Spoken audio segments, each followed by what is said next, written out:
নমস্কার, শুভ সকাল। আজকে আর বলবো না সবাই কেমন আছেন। যে ভয়াবহ অবস্থা এখন দেখে আসলাম, তো মনে হয় না সবাই খুব ভালো আছেন বলে। আমিও দেখে এই অবস্থা আর ভালো নেই, মনটা খুবই বিষণ্ণ লাগছে। দেখুন, এই জায়গাটা হলো চন্দ্রপুর এরিয়াটা, যা একটা অবস্থা মানুষ এখানে ডুবে যাওয়ার মতো বাড়িঘর, মানুষের অবস্থা। মানুষ অনেক কষ্ট করে ওপার থেকে এপারে পেরিয়ে আসছে। এই যে দেখুন, এই জায়গাটার মধ্যে এরকম সকালবেলা ভিড় থাকতো মানুষের, বাজার বসতো, সকালে সকালে দেখতাম আমরা গাড়ি চলাচল করতো, কিন্তু আজকে সবটাই শূন্য হয়ে আছে শুধু এই বন্যার কারণে। আমাদের এই আগরতলার মতো রাজ্যে এরকম বন্যা ভয়াবহ আর কখনো আমি দেখিনি। এই প্রথমবার এরকম দেখছি অবস্থা মানুষের। দেখুন, চন্দ্রপুর এরিয়ার মতো যদি এরকম অবস্থা হয়, যেখান থেকে আমরা বিভিন্ন জায়গায় যাই বিভিন্ন গাড়ি করে, আজ সবটাই খালি পড়ে আছে, কারণ কোনো গাড়ি আসার কোনো ব্যবস্থাই নেই। কিন্তু তবু মানুষ সাহস করে আজকে এই বন্যার পরিস্থিতির সঙ্গে লড়াই করছে, এটা বিশাল বড় ব্যাপার। দেখুন, ও পার থেকে লোকগুলি কি কষ্ট করে এই পারে আসছে। জানেন তো, এখানে একটি লোক সকালে একটু আগে বলছিল যে life is too short, so enjoy. কিন্তু এই কথাটা যে লোকটা বলছে, ওই যে টুপি পরা লোকটা দেখছেন না দূরে, সেই লোকটা এই কথাটা বলছিল। আমার খুব ভালো লেগেছে যে এরকম কঠিন পরিস্থিতির মধ্যেও এত সাহস নিয়ে মোকাবেলা করছেন ওনারা।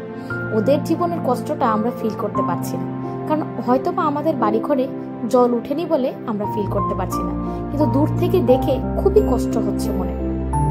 এই যে দেখুন, পুরো বাড়ি ঘর সবকিছু ডুবে গেছে, মানুষের অবস্থা খুব খারাপ। মানুষ শরণার্থী হয়ে হয়ে বিভিন্ন স্কুলে বিভিন্নখানে জায়গা নিচ্ছে। এই দালান পাকা ঘর, আবার সেই টিনের ঘর, কি হলো, সবটাই এক হয়ে গেছে। আজকে বন্যার পরিস্থিতিতে মনে হয় কে বড় লোক আর কে গরিব কিছুই নেই। সব শরণার্থী একই জায়গায় গিয়ে একই সঙ্গে মিলিত হয়ে গেছে। তো দেখুন, অনেকে আবার অনেকের বাড়ির ছাদের উপর বসে আছে, কিন্তু তাদেরকেও যে ওই ডিজাস্টার ম্যানেজমেন্ট কমিটিগুলি জল পাঠাচ্ছেন, খাবার পাঠাচ্ছেন, তাতেও খুব কষ্ট হচ্ছে। দেখুন, আবার কেউ খুব লাইন ধরে সকালে দাঁড়িয়ে ঘুম থেকে উঠেই বেরিয়ে গেছে। দেখছেন যে মানুষের বাড়ি ঘরের কি খারাপ অবস্থা, এগুলি দেখছেন। হেঁটে হেঁটে মানুষ দেখছি রাস্তার মধ্যে ছোকা করে দাঁড়িয়ে দেখছেন যে এই পরিস্থিতিতে মানুষ কি করবে, কেন করবে। এই যে দেখুন, উপরে মানুষগুলা ওই যে বাড়িতে, আপনারা ঠিক লক্ষ্য করলে দেখতে পাবেন যে ছাদের উপর দাঁড়িয়ে আছে। এগুলি দেখে মনটা না খুব খারাপ লাগছে। ভাবছিলাম আজকে আমাদের ঘুরতে যাওয়ার দিন, কিন্তু জানি না এই পরিস্থিতিতে আমরা কি করে বাড়ি থেকেই বেরোবো।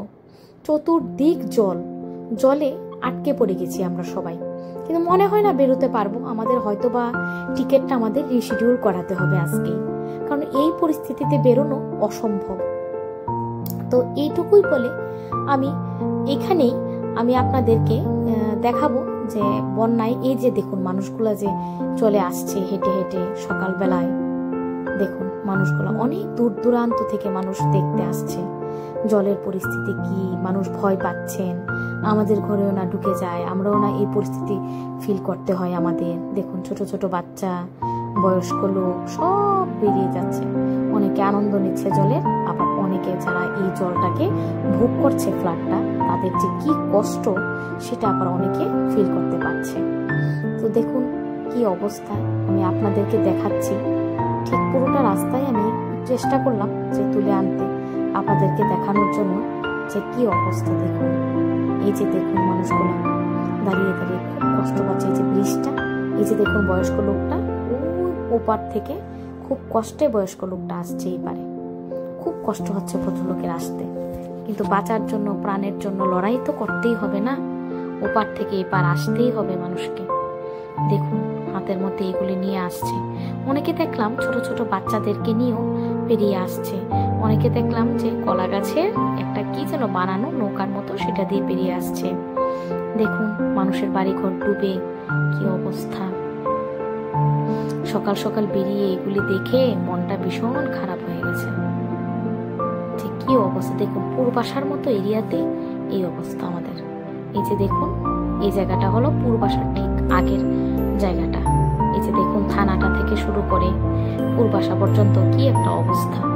কেউ কেউ আবার দেখলাম জানেন তো মাছ ধরছে, টাটকা মাছগুলি লাফিয়ে লাফিয়ে আসছে, কেউ কেউ খুব মজা নিচ্ছে এখানে মাছ ধরতে পেরে। তো কি করবে মানুষ, তো মন খারাপ করে থাকলে চলবে না, কিছু না কিছু একটা করে তো সময় কাটাতে হবে। তার জন্য দেখলাম এই যে দেখুন আমাদের পূর্বাশার একদম পূর্বাশাটার সামনের জায়গাটা একদম ডুবে গেছে, একদম টোটালি ডুবে গেছে। তো আবার কাউকে দেখছি এখানে দাঁড়িয়ে দাঁড়িয়ে জলটা যে আসছে ওইটার মজাটাও নিচ্ছে। এই যে দেখুন লোকগুলি খুব কষ্টে পেরিয়ে যাচ্ছে এখান থেকে, খুব জল, এই জায়গাটাও অনেকটা জলে ভরে গেছে। তো দেখছি আবার লোকগুলি পেরিয়ে আসতে খুব কষ্ট হচ্ছে, কেউ কেউ বলছে যাবেন না, কিন্তু যেতে তো হবে, দেখতে তো হবে যে কি হচ্ছে কি না এই জায়গাটা। এই যে দেখুন এই যে লোকগুলা দাঁড়িয়ে আছে, আমি ঠিক কভার করতে পারছি কিনা, আপনারা দেখতে পাচ্ছেন কিনা ঠিক বলতে পারছি না। এই যে একটা লোক বাইক নিয়ে দেখুন এখানে দাঁড়িয়ে আছে, মনে হচ্ছে ওই লোকটা যেন দীঘার সমুদ্রের যে অনুভূতিটা সেটা নিচ্ছে দাঁড়িয়ে দাঁড়িয়ে, একদম রাস্তার মাঝখানে দাঁড়িয়ে আছে। দেখুন অবস্থা জলের বেগ এত কল্লোলের মধ্যেও মানুষ সংগ্রাম, এত কল্লোলের মধ্যেও মানুষের সংগ্রাম মানুষ ঠিক চালিয়ে যাচ্ছে। আর এই যে দেখুন নজরুল কলাক্ষেত্রের সামনে আমরা ঠিক দেখতে পাচ্ছি যে একজন লোক মাছ ধরছিল। তো মাছ ধরা দেখে আমার খুব আনন্দ লাগছিল। আমি ভাবছিলাম যে ওনার মাছ ধরাটাকে একটু তুলে নেওয়া যাক, আপনাদেরকেও দেখানো যাক। তো লোকটা যে মাছগুলি তুলছিল এত জীবন্ত মাছ ছিল, ছোট ছোট মাছ, কিন্তু খুব লাফাচ্ছিল। লোকটাকে দেখুন, লোকটা কিভাবে মাছগুলো ধরছে। এই যে জালটা ফেললো, এই যে উঠালো এক্ষুনি মাছগুলো উঠিয়ে এখানে ফেলবে। দেখবেন মাছগুলো লাফাচ্ছে, ছোট ছোট মাছগুলো লাফাচ্ছে। তো এটা দেখেও আমার খুব আনন্দ লাগছিল, কারণ এই এত দুঃখের মাঝখানেও এটা একটা খুব মজার বিষয় ছিল এই জায়গাটার মধ্যে। তো আরেকটা লোক দেখছিলাম দূর থেকে খুব দৌড়ে একটা মাছ নিয়ে হাতে খুব খুশিতে লাফাচ্ছিল। এই যে দেখুন আমি মাছ ধরে নিয়েছি বলে। তো এগুলি খুব ভালো লাগছিল। আরেকজন মহিলা এই দেখুন মাছগুলো কিভাবে লাফাচ্ছে, ছোট ছোট মাছগুলো। আরেকজন মহিলা ওই মাছগুলোকে আবার একটা প্যাকেটের মধ্যে কালেক্ট করছিল। তো এইগুলো দেখিয়ে আপনাদেরকে আমি দেখাতে চাইছি যে মানুষ দুঃখে থাকলেও কিছুটা আনন্দ উপভোগ করতে হয়। মানুষ দুঃখে আছে বলে তার মানে এই নয় যে সে আনন্দ একটু করতে পারবে না। কেউ দুঃখ অনুভব করছে, আবার কেউ একটু আনন্দও নিচ্ছে এই দুঃখটার মাঝখানে। এইভাবেই মানুষের জীবন চালিয়ে যেতে হবে। কেউ দুঃখে মানে তাকে দুঃখেই শুধু সারা জীবন থাকতে হবে এরকম কোনো কথা নেই, তাকে আনন্দটাও ভোগ করতে হবে, এটাই তো জীবন না। তো এগুলি দেখিয়েই আমি আপনাদেরকে আমার ভিডিওটা আজকের মতো এখানে শেষ করতে চাইছি। আবার সামনের দিন আমি আমার নতুন আরেকটা ভিডিও আপনাদের সামনে নিয়ে আসব। নমস্কার।